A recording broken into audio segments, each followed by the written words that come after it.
All right, just driving around here. Got to thinking about something after watching. I wasn't sure if it was a John Cedars interviewing a currently in Jehovah Witness, 4th generation. He got disfellowshipped, and then 3 years later he got back reinstated. One thing that dawned on me when I was watching that is, I just watched it last night. I remember distinctly my brother getting cut. We were playing around in a stream up in northern United States where we lived in New England, New York area. And he cut his leg real bad. There was a piece of tin under the water. It was murky water, you couldn't see it. It was bad cut.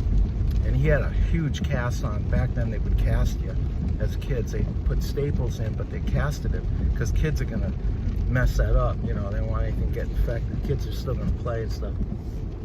And I remember when she had given up her car for 1975 because the world was coming to an end, we had to walk to the Kingdom Hall. It was really far. Whoop, sorry. I'm rigging this up. It's kind of an impromptu video. Didn't expect to make it. But you haven't heard from me in a little while. Just running a few errands. And my brother was really suffering. There's no way we should have been walking, my sister, brother, my mom, to the Kingdom Hall, in my brother's state he was in. He was really crying out. My brother never complained about pain. He was a tough kid, but he was hurting.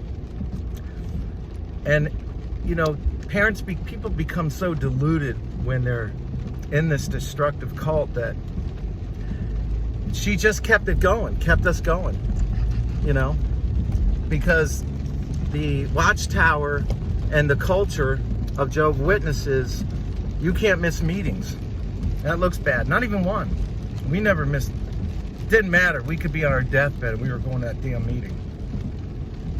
My brother started bleeding out of his cast. You could see blood coming out of the cast, like seeping through. That was a lot of blood. If it's coming through a cast, casts are no joke. And this covered his whole leg. And all that did to us kids is make me hate the JW Watchtower. It made me hate the organization. Not love it, it made me hate it. Because I blame the organization. It was because everything centered, our whole lives centered around them. And also, another thing that made me hate them, to this day, I have a seething passion for their destruction. No amount of therapy in the world or any kind of thing would change it. Every time I think about it, about what they are and what they do, I just have this seething. And I know God says, vengeance is mine, saith the Lord. That's not what I'm talking about. I still can try to bring down their destruction. I can still help out. And I can still hate the evil. Like, you can hate evil. It's okay to hate evil. All right? And another thing that really got me, man, is I knew, us kids knew, we weren't as important. The Watchtower came first in all matters. And we knew that. And there was enough things that told us, hey, when push comes to shove, the organization is first. First before your kids, before your wife, before your mom, dad. The kids thing really bothers me. They'll let you die for a blood transfusion. You could be their kid. The organization comes first before anybody, even the witness, even the parents. That also made me hate them. So it's these things, and I'm going to give a few more of these out, but they all added up. So as I was growing up in the organization, I didn't turn that against Jehovah. Whether you wanted Jehovah, Yahweh, more accurate, better, But Jehovah with the Masonic thing, I don't know if you want to use that. I don't even use it. But I didn't turn against God, because you can't put God in a box and just a name's going to encompass God. It doesn't work that way. God's way more than a name. But yeah, so that didn't reflect on Jesus or God, but it reflected on the organization, and that's men. I can see clearly now all this stuff. But I definitely didn't turn on God. I blamed the organization, these which are men. I didn't think about it as men, but I knew I didn't blame God. So growing up and being born in and into the organization and living your whole, magic years and teenage years and early 20s and stuff, I developed a real hatred that didn't get any better. It got more deeper, wider, more acute, and lingering and adding, multiplying, exponentialized hatred for the Watchtower, JW Watchtower.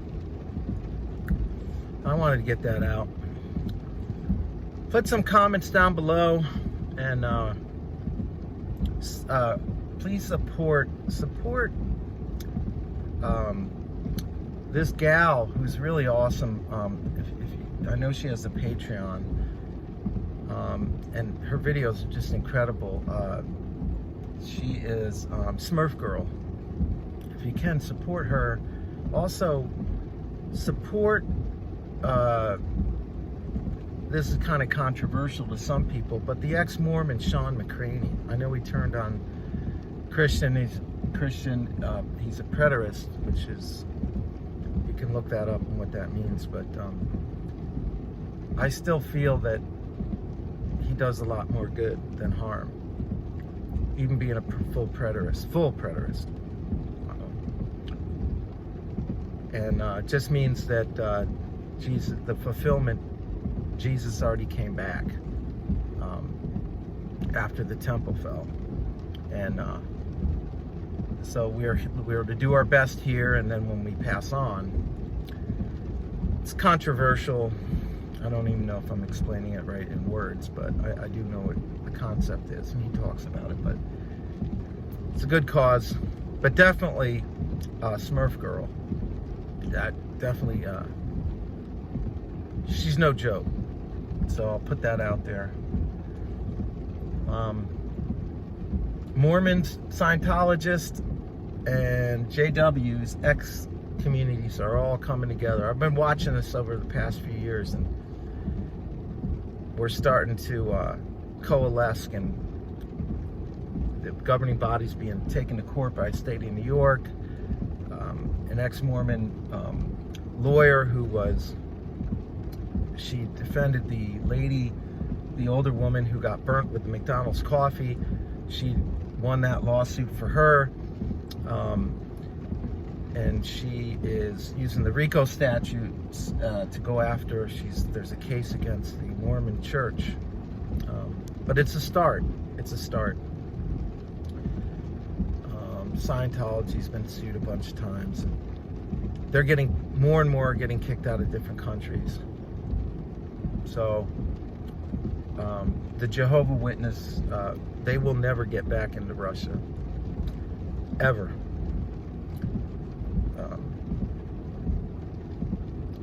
Anyway, yeah, mull on that, see what you think, put your comments below, see what you check out. Want to shout out to Vinny Vincent. Happy birthday. Recently had a birthday. Good guy. Always hear new stuff from him. Never know what I'm going to hear. He's a trip. He's funny. Down to earth.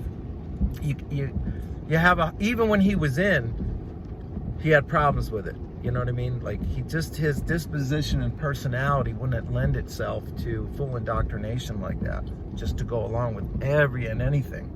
He was bound to wake up and push back. It's interesting. You wonder how someone can actually be in, which you don't think that person would actually be in, but there's a lot of those things. I think he was destined to get out because they just frankly pissed him off so many different ways. And yeah. Anyway, I don't want to speak for him. You could watch his videos and glean a lot of insight there. It's just a good time. Always a good time watching the videos. And ExJW, critical thinker. They're the bomb. Definitely the bomb. Jude 3. Shout out to Jude 3 and his lady. All right. Adios.